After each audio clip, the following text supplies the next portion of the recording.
Welcome to Kirby's Adventure. I gotta delete this save game. I'm Metrixer, and this is Kirby's Adventure.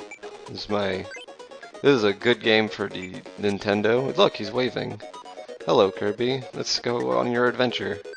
There's a story to this, but that's video before this. If you didn't want to watch it, no one's dreaming, and now we have to save everyone and their dreams so they can sleep better. This is Kirby. This is his second video game. He eats like before, but this time you know what a Kirby is. The Kirby's all about those powers. And when he eats a thing, the thing will give him powers. Not all things, but a lot of things will give him powers. Like the beam is a power, the first power of every Kirby game. At least I would think so. The beam is, it's not the best.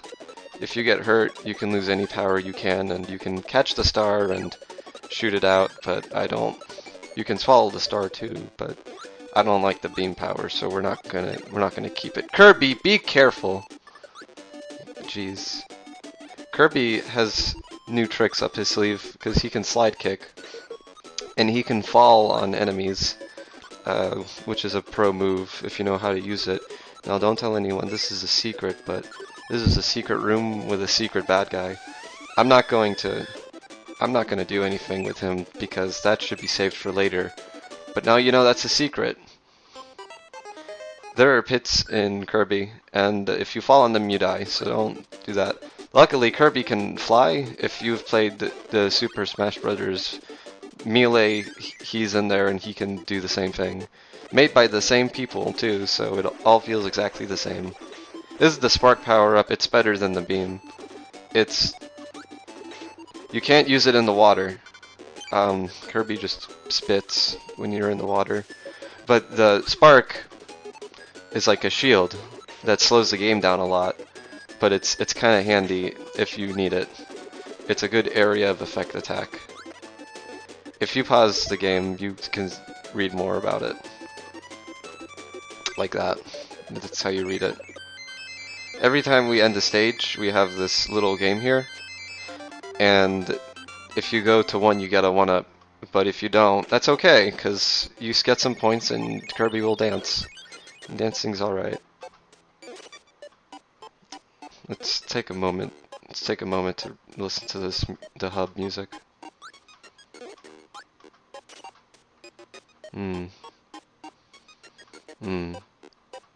Not enough appreciation for the hub music in Kirby's Adventure. It has some pretty good tracks. That's a Gordo. Now Gordos, they're invincible. You can't hurt them. You can't hurt a Gordo, so you just want to stay out of their way. But it's okay because they're shy, so it's not their fault. They just want to keep to themselves, so you need to respect their wishes. And a new line of enemies is Sir Kibble. I think that's his name, because a man on the forum used to be called Sir Kibble, and that was his avatar. He gives you the cutter power, which is a really good power, because it's like a boomerang. I'm pretty sure it's exactly like a boomerang. Yeah, in-game cutscene. That's what warp stars are. This is an in-game cutscene on a Nintendo. I missed all. Hey!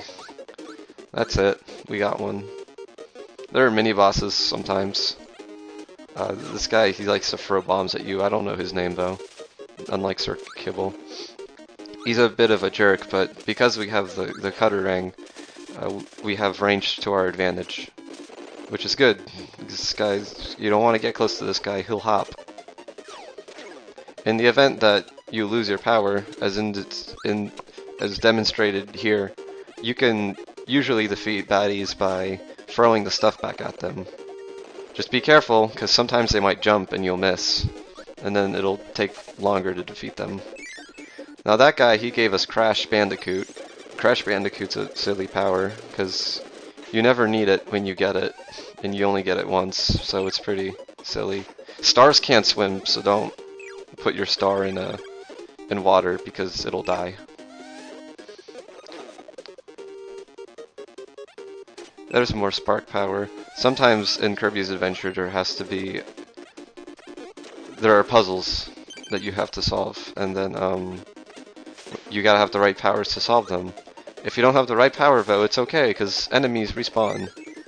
And that's what makes it good about them, is that you can respawn enemies when you need them.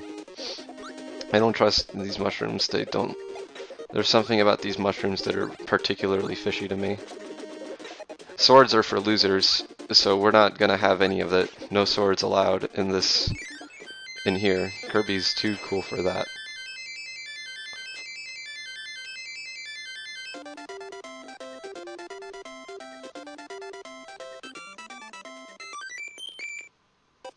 Alright, that's what happens when you get number 1. You get a long dance and a 1-up. Kirby is not a very hard game though, so it's okay, you don't really need the 1-up. That's a special button I pressed in my special edition of Kirby. You don't need to pay attention to it. Before we move on, let's go see what the hanging Kirby's all about. Also, you can get rid of your powers if you press select instead of getting hurt. Hey, let's play a minigame. Now, in this Crane Fever, there's a big Kirby and a tiny Kirby. You always want to go for the big Kirby because he's the best one. Be careful though.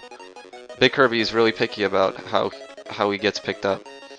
It's a very small. See, he's moving around. He's uncomfortable. You want to make him comfortable, or else he'll fall off. That first one, I got it in, but I'm not very happy about it. I don't know who froze in the big Kirbys, but they're very rough about it, and I wish they could be better, put him in softly. Now this is a skilled big Kirby pickup, right under the pits. If you grab the pits, you'll get it quick, is the rhyme. For reference, a small Kirby gives you one 1-up instead of 2 1-ups. Let's go. Oh no, I told you those mushrooms were no real mushrooms. Along with Gordos, we also have the cannons. The cannons don't... they are not friendly, unlike... they're machines, so you just want to stay out of their way, because you can't destroy them. Gordos are more shy, and are just very anxious about talking to people. Cannons are robots, and they don't worry about human emotions. This is a fireball spell. The fireball spell is really good, even though it's very fast. It's sometimes way too fast for me, but I like using it because it's a good way to move around if you know how to use it. Watch out! One cool thing about the fireball spell is that you can use it to climb up walls like this. It's a cool trick that you can use, especially if you have a turbo button for your NES controller. You can't use it underwater though because you're in water, and there's no fire in water. Get rid of those fish.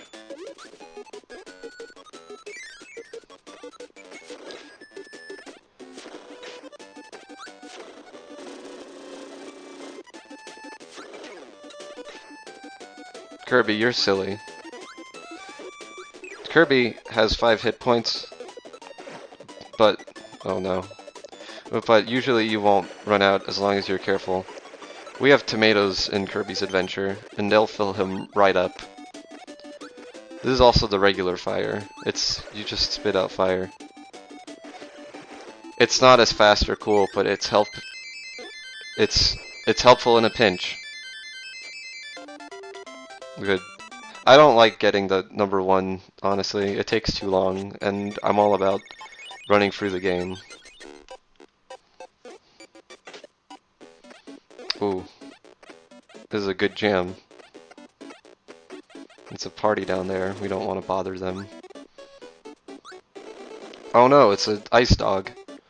Ice dogs are rude, because they throw their ice blocks at you. Luckily, we have the power of fire, and so that's Pokemon. Natural laws of physics. For the purpose of demonstration, I'm still going to show, if you didn't have the fire, how to defeat the ice dog. You always want to wait. You don't want him to jump and then you miss. It's just embarrassing. The ice dog gives us the freeze power. It does that. It does exactly that. It's honestly actually a really cool thing, and I like it a lot, but it doesn't show up in the game much. So use it while you still can. It's a lot of fun to freeze people, or freeze enemies, and then kick them. If you miss though, you don't get any points in your score, so which is unfortunate. If you're going for a high score, I don't recommend the freeze spell, in my personal opinion. Be careful. Now that we've had it, let's get rid of it too, because we have something far more important to use. Now the spiny man here, he's really excited, and he needs to calm himself down. He gives us the needle power, and the needle power, it's just like, I don't think it's that much different from Spark, except it's a lot better, because it doesn't slow the game down. Your Kirby just pokes it out. Pokes them all out. No one likes being poked, let me tell you. Not even the pokers like being poked.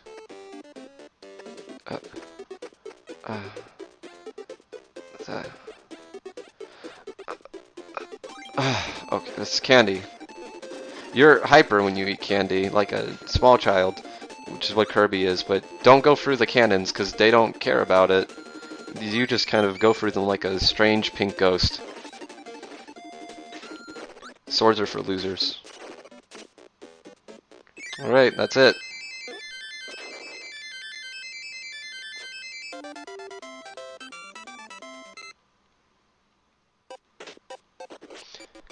That's it for Vegetable Valley. It's not a very long world level, because this is the boss, and after the boss we're done. That's the main bad guy, King Day. Before we go there, let's see what this is all about. Oh, a museum, neat. I like this. Museums are very helpful. They can give you very useful enemies to eat up, but they can hurt you too, so don't get too close to them. Look but don't touch, or it's one of the lessons that Kirby teaches you as you play it. Don't touch it, you'll get hurt. We don't need it. Needle will serve us fine. Okay, be careful, don't trip. Don't hurt yourself when you fall. Okay. This is Wispy Woods. Wispy Woods, he drops trees and apples, and if he spits at you, it really hurts. He's got strong loogies. Luckily, with the needle power, it all ends up being a lot better. You can just stand next to him and give him a whole bunch of naughty pokes. That's it. That's Wispy Woods. I'm sorry. I didn't really want to hurt him, but he was being extra rude. Once we get this star rod, that's the end of the level, and then the video. Thank you for watching. I'll see you next time in the ocean.